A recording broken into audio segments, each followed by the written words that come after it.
Cool. Well, I realize that you've made it this far, and this is the last session before we can all go have a good time tonight. So hopefully we can get 30, 40 more minutes of your attention. So thank you all for joining us here at CDP World. Hope you're enjoying yourself, maybe learning a thing or two along the way. As you've been hearing, right, there are lots of different angles and ways to dissect the topic of customer data. And so for this session specifically, we're going to focus on why prescriptive use cases are the key to driving value from a CDP. Throughout the day, hopefully you've been inspired with lots of different ideas and thoughts. And so to end the day, we're going to focus on how to organize all of those thoughts and apply them for your organization. So I'm Jason Doreen. I lead our business value strategy practice at Treasure Data. It's nice to see some familiar faces out there as well as some new ones. With me is Jeff Sorensen from Constellation Brands. You want to introduce yourself? Yeah, hey, Jeff, I've been about 6 months at Constellation Brands. Prior to that, I actually worked at Treasure Data, sort of theorizing on these use cases. So I'm really happy to be able to share some real world examples of how these use cases come to life and hopefully educate you on how you might be able to bring those to your world. Awesome. Thank you. Thanks for being here. Thanks for sharing the story. So let's jump in, right? Great business cases start with great use cases. And we all know that driving value out of any investment is critical. However, in our work with many organizations, what surprises me is to see really the number of use cases that teams put forward that don't solve for business critical issues in a measurable way. A successful CDP deployment, just like any technology deployment, requires buy-in from folks across the business, right? From IT to marketing to legal to your data teams. So ensuring that everyone understands the vision and that endpoint is critical. So today we're going to talk about why prescriptive use cases are important. We'll go through some examples of what a prescriptive use case looks like. Then we'll talk about how to build these proper use cases for your organization specifically. And then Jeff will bring us home with some awesome real life examples and results from Constellation's CDP journey. Now, so let's start with an analogy. Imagine you're trying to sell your family on the need for a new multi-cooker. What's your sales pitch, right? Is it, let's buy this multi-cooker. It pressure cooks, it slow cooks, and it steams? Or is it, let's buy this new multi-cooker because it's the hot new thing in the market, right? Or does your pitch depend? Now, we all know that your pitch depends. It depends on the problem we're trying to solve and the goals of the end user. In this case, your family. In this example, it might depend on your family's nutrition goals. It might depend on what everyone likes to eat. It might depend on if there's things you can't do with your current kitchen setup, et cetera, right? Lots of possibilities. And so all of those possibilities and all of those potential angles, it introduces ambiguity. And so this is where I want to introduce you to the value chain as a way to help us organize all of those thoughts and answer the question, what is the value of a multi-cooker for my family, and how do I start to identify it? So let's start with goals, right? What are we trying to accomplish? What's keeping us from reaching those goals? What can introducing the multi-cooker allow us to create that maybe we couldn't create before? And what, AKA, right, what are the use cases that we hope to be able to drive or create as a result of the investment? And then what's the benefit of this change? So let's build it out into a little silly example, right? Let's say maybe your family's goal is to eat more nutritious meals, but that's a challenge because everyone's busy, running around a million miles an hour, doesn't have time to prepare the meals that you'd like, right? I think we can all relate to that. What can the multi-cooker in this case help us create that maybe we couldn't create before? Obviously lots of examples, maybe it's chilies, maybe it's soups, maybe it's stews, all leading to hopefully better health, right? Now in this case, are you getting excited about the fact that we can pressure cook and we can steam? Or are you getting excited about chili and soup and stews and better health, right?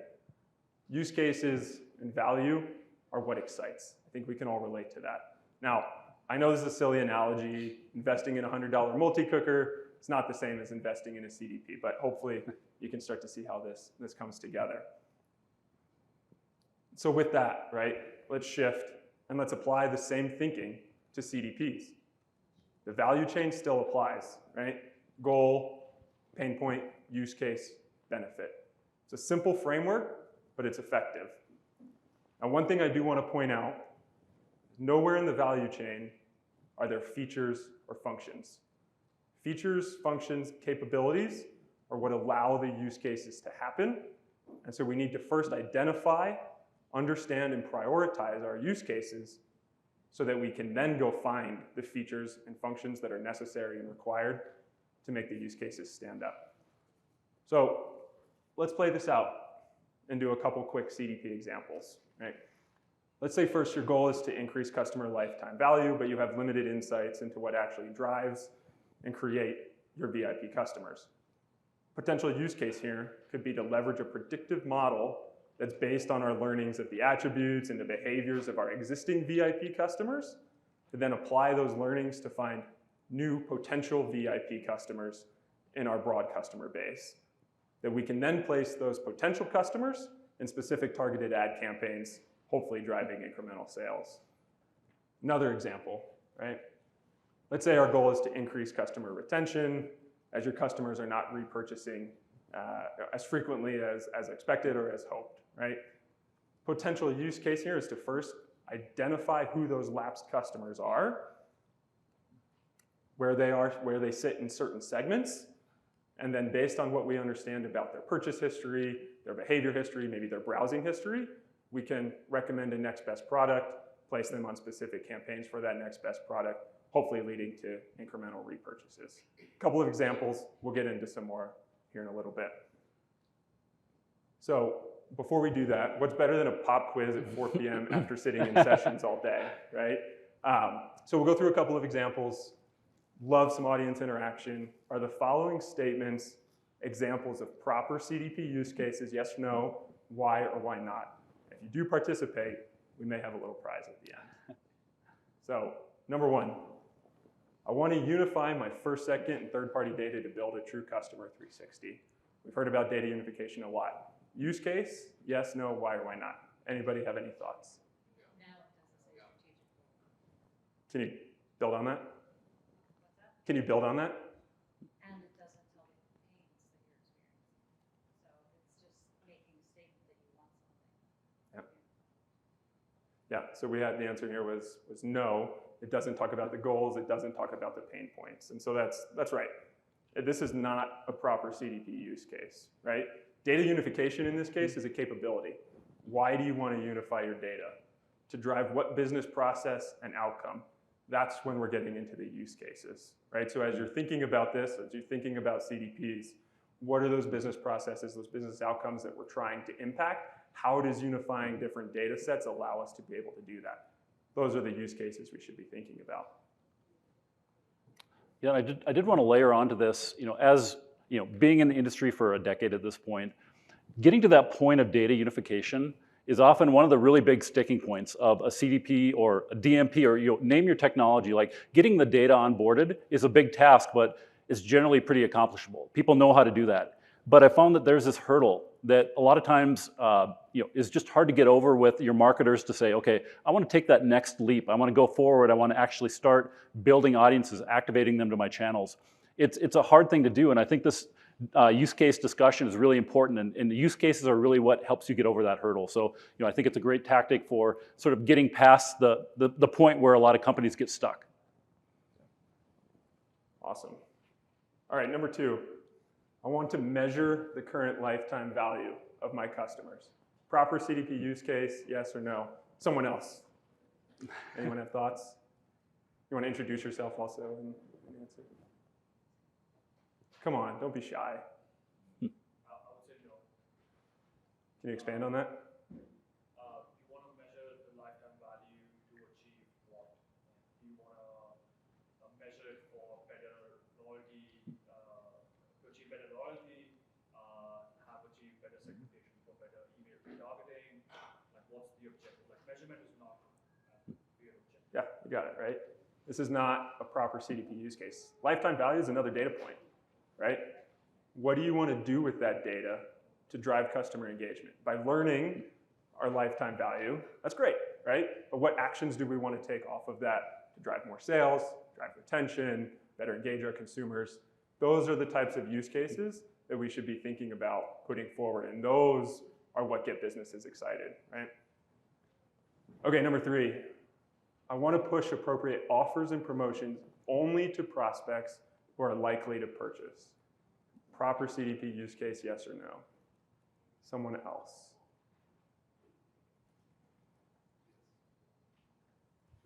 In the back corner? That is true. That is a good use case because that affects your bottom line on the ad spend that you spend. So the more effective you are in running your campaigns and the less cost you can spend on ad spend, the better your return on investment. Yeah, bingo. I'm sorry? Isn't that only a partial use case without describing the true pain point? Yeah.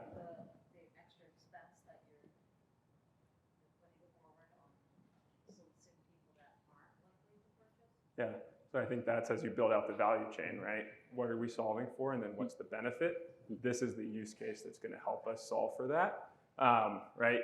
Because here we're using data surfaced through a propensity score, right? We're learning which of our prospects are likely to purchase based on a slew of potentially different behaviors, different attributes, and then we're driving a specific marketing action off of that, right?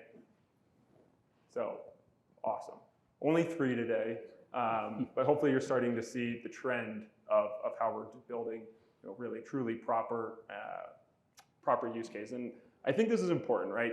We see lots of organizations come to us with use cases all across the board, right? And the more that we have organizations that we can partner with and work with, we're starting to think about things like this, then we're really driving significant value, right? So thought it was important to take a minute to do that. For the 3 of you guys that chimed in, appreciate it. Find Jeff right after. We have a little Constellation Brands gift card for you.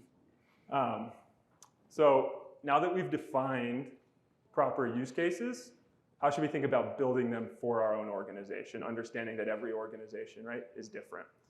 Now, you all work for large, multi-dimensional, maybe global, multi-brand organizations. And so the population of potential use cases, it's infinite, right? It can be anywhere from helping to drive revenue across the funnel, to being more effective and efficient in the way you're marketing, to becoming more efficient in the way you're managing your data, to helping you future-proof your business from a data privacy compliance perspective, right?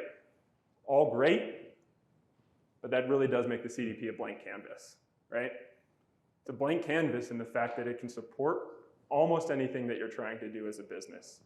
And this is a blessing, but it's also a curse, right? It's a blessing because we can partner with you to drive value in lots of different areas across lots of your different goals. We can shift focus areas as business needs change. That's awesome. That's awesome agility, right? But it's also a curse because without a clear path, we can get lost. We can get lost along the way. So in order to harness that potential, we need to paint a clear picture of each use case, the why behind them, how we're going to measure success. All of that is critical to ensuring alignment. I don't know if you had some thoughts you wanted to add. I think we've heard about the crawl, walk, run, analogy here a lot this week. And I think with use cases, we're facing that too, where when you think about the crawl, it's usually around just getting the CDP bought in within the organization. So the use cases are generally, broad. They tend to be based on assumptions around growth or revenue projections.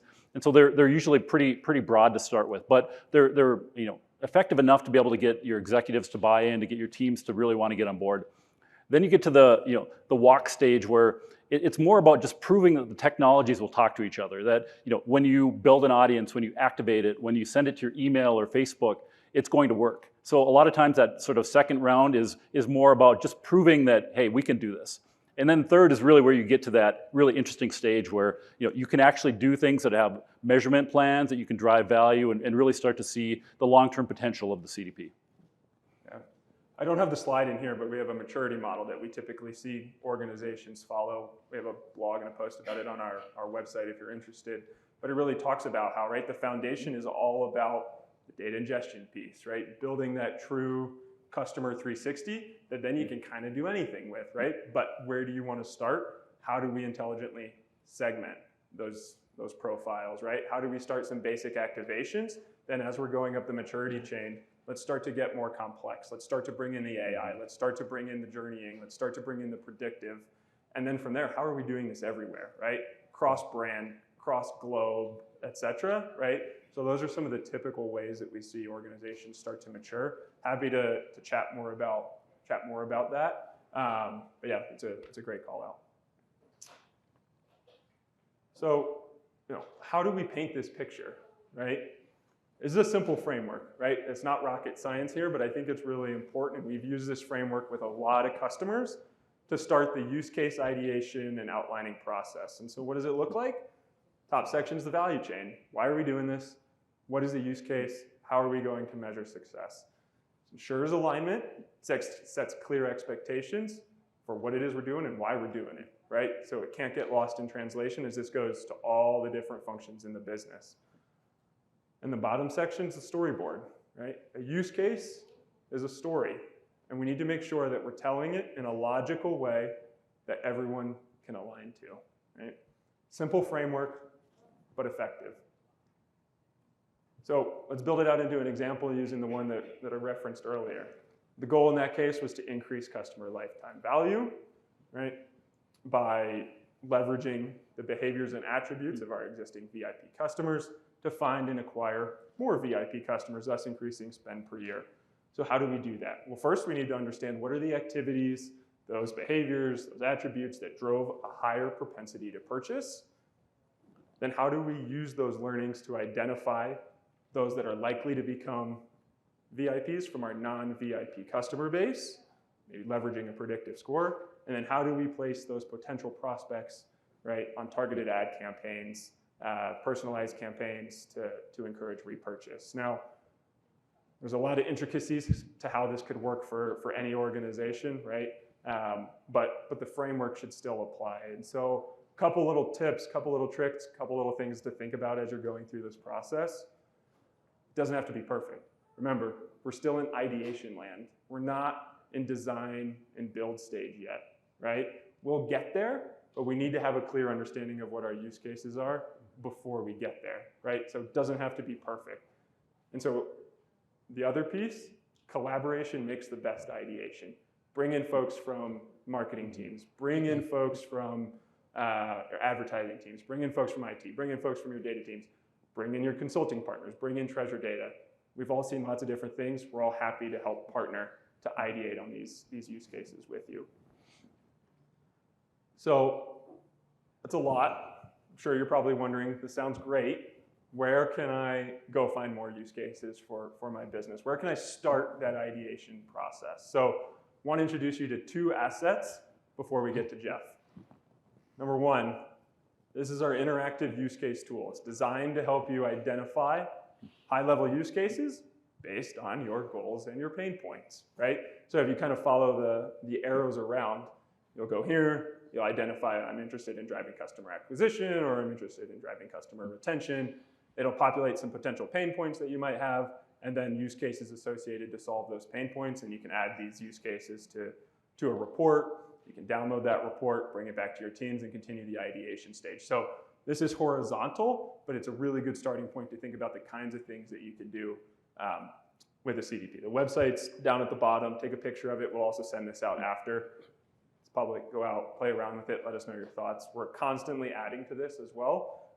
So as you go back, maybe there'll be new use cases. We'd love to have sessions with you all to continue to refine, ideate what makes sense for your business. Second asset are industry-specific use case guides.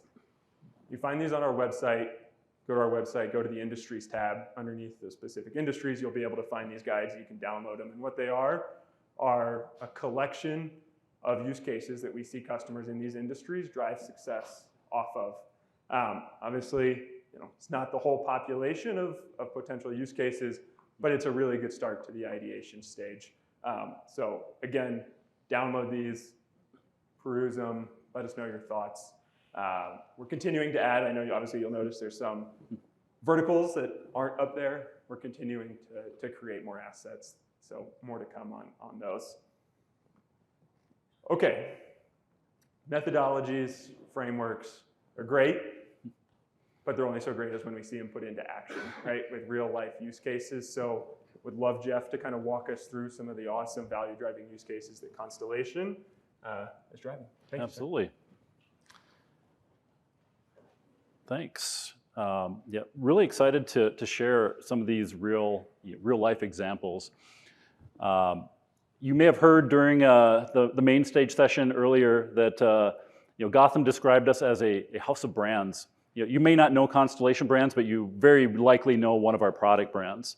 And so wanted to call out, and it's really germane to this discussion around CDP use cases. When you think about our lines of business, when you look at our beer, for example, it's much more of a traditional CPG use case from a CDP standpoint. We have very limited purchase data that we're able to work with.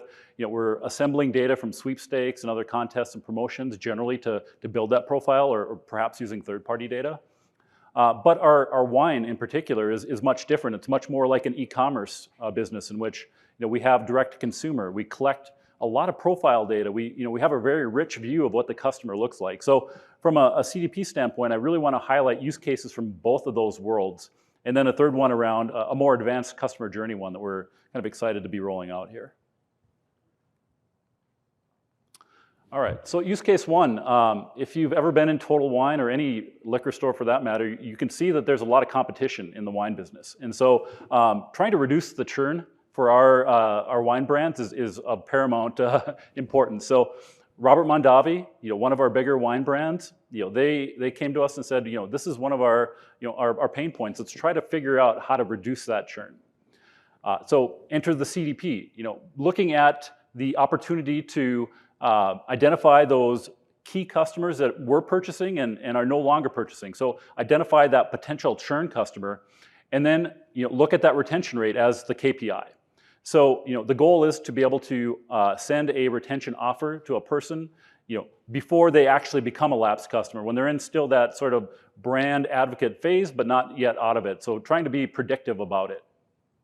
And I always love a good story to talk about how a use case comes to life, and this was a perfect example. The day we launched this particular use case, we sent the emails out, and an individual received that email and actually opened it twice.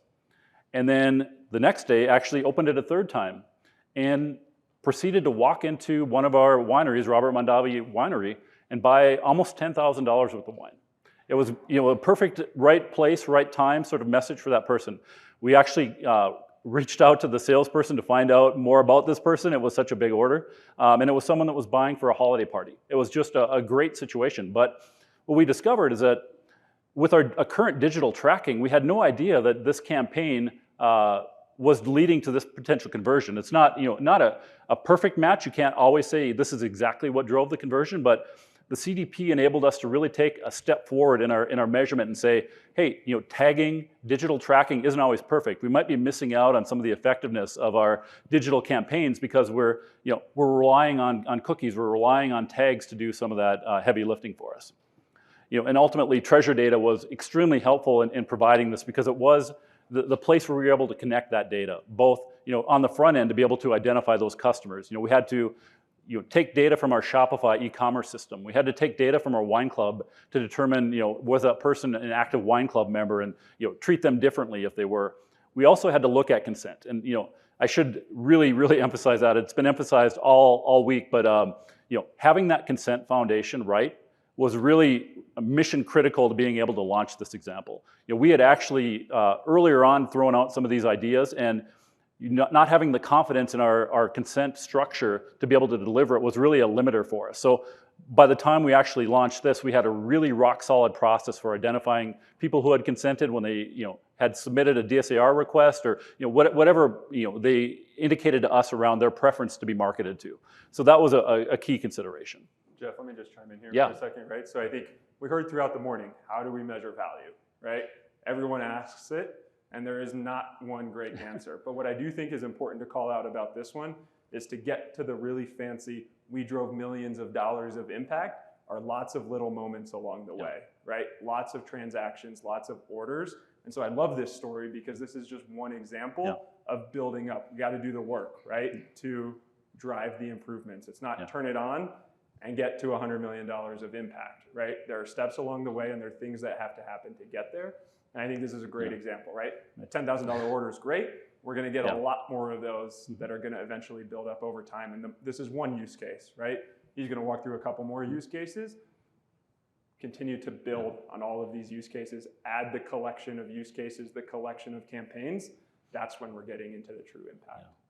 I think it's really important to not understate the importance of momentum in the installation of a CDP. So as a use case is providing results like this, sharing them out to different teams, showing the impact of a campaign leads to more campaigns. There was, I would call them like copycat programs that were launched very quickly. And we ended up seeing a lot of smaller, high volume sort of campaigns launching as a result of seeing some success here. And so, I use the analogy, a lot of singles leads to, some runs here for the team. And so, just having the ability to do it quickly and to generate a lot of use cases, it doesn't always have to be $1 million, increase in sales. It can be a bunch of $10,000 increases in sales to lead to that number you're looking for. All right, so if we switch gears and say, let's look at our beer business and the use case around, we have collected a lot of these sweepstakes data entries. We have a wealth of first-party data sitting in essentially a tank unused. So how do we activate on those? How do we add value to those customers that we know are likely brand advocates for our beer brands, but they're just sort of sitting unused and losing the value that they potentially hold? So the use case was really to increase beer sales for those known profiles. So it's intending to create impressions for those individuals that we have the ability to do so. The mechanism that we chose to do this was an email campaign for Modelo. So Modelo, very fast-growing beer brand, has decided to do a partnership with college football. So if you watch Saturday football, you'll probably see a Modelo commercial here and there. You've probably seen some digital campaigns. We decided to supplement that with some email marketing. So leveraging these consented profiles that had mainly completed sweepstakes entries to build out a sort of a first of its kind for Modelo email program.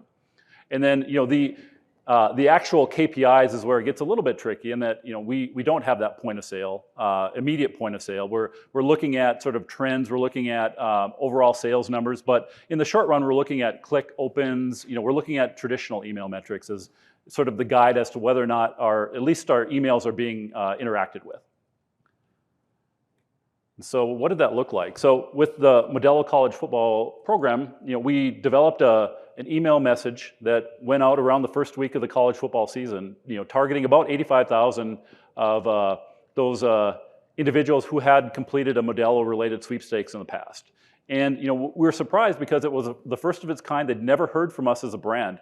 But the open rates were pretty much industry standard or maybe even on the high end. So we were really surprised to see that there was that much sort of acceptance of a message from our brand. So it sort of was really encouraging to see that people were willing to receive an email message from us. We had a lot of clicks. We actually had run this promotion last year, and there was a somewhat heavy lift to enter. You had to provide a summary of why you're a great college football fan, upload a picture. So there was a significant barrier to entry. And the number of entries in that first week alone after sending the email, I think tripled all of last year's full-on contest duration. So a lot of immediate impact from this program. And then the other thing, the brands were really concerned about, hey, if we start sending emails, are we going to get a mass unsubscribe? Are people going to reject the reach out in mass proportion? But we didn't see that at all. People were not unsubscribing and seemed to be again just happy to hear from us. So that was really encouraging. All right, now to the third use case. This is one that's really exciting. I think as we look at again that evolution, moving beyond sort of an audience-driven campaign into more of a customer journey. And so again the competitive landscape in wine, looking at creating that brand loyalist. And I think one of the interesting things to come out of the pandemic, especially when it relates to the wine business, is that everybody now, when they visit, is required to do an advanced reservation. So the ability to capture in advance the indication that someone is going to visit your winery, and then also ultimately knowing when it happened, is a key data point. So understanding that when someone visits, we have the opportunity to target them at some point in the future, using that visit to the winery as the start of a customer journey. And then being able to leverage all of the additional data. So for example, knowing that while they're at the winery, they made a purchase on site and capturing that through our Shopify data. Or perhaps then looking at future email opens and looking at sort of that engagement path over time. But this particular program, it was really about developing that post-customer visit message. So looking at that person, 7 days after visit, what do we want to tell them? And then looking again at the metrics around sales, because it is a metric we can capture that most people, when they buy, would buy on site as part of their visit. And so understanding that and being able to look over time, 1 week, 2 weeks, 3 weeks out, at a purchase is really that KPI. So it's very easy to measure the impact. But there are also some secondary benefits. So as I mentioned, reservation. So a lot of people visit our wineries more than once, and some visit quite often. It's very common to see people visit every month. And so looking beyond just hey, did you buy or did you not buy, and looking at a visit to the winery, or signing up for a newsletter is another method of success for these particular campaigns. So what that looked like, and it was one of our first forays into personalized content too, and it's based again on whether you're in a wine club or not, and you visited that particular winery, and you had the proper consent. So it required us to be able to combine a number of different data sources to pull this off, but ultimately to be able to send a personalized email saying, if you're in the wine club, let's send you a message about more purchases. If you're not, and you visited, let's try to get you in it. Let's try to get you to be that loyalist, and repeating your buys over time and becoming a much more higher lifetime value customer. And so this was a very exciting one, and all of these use cases have a lot of evolutions as well. And so this is one where I can see this starting to evolve beyond 7 days into what's the treatment 2 weeks out, a month out, 6 months out, based on the actual interaction we have with that brand. So being able to track all of this and using the CDP to be able to sort of view that person over time and taking that journey-based view rather than just creating audiences is a leap for us as well. All right, so that's the use cases. So Yeah. I think. So that's it. We can wrap with some Q&A either for Jeff or for myself, but hopefully that left everyone with a couple of inspirational ideas, thoughts on how to start the use case ideation process, how to start to build it out with your teams, and then where to go to continue to drive value. So that's all we had prepared.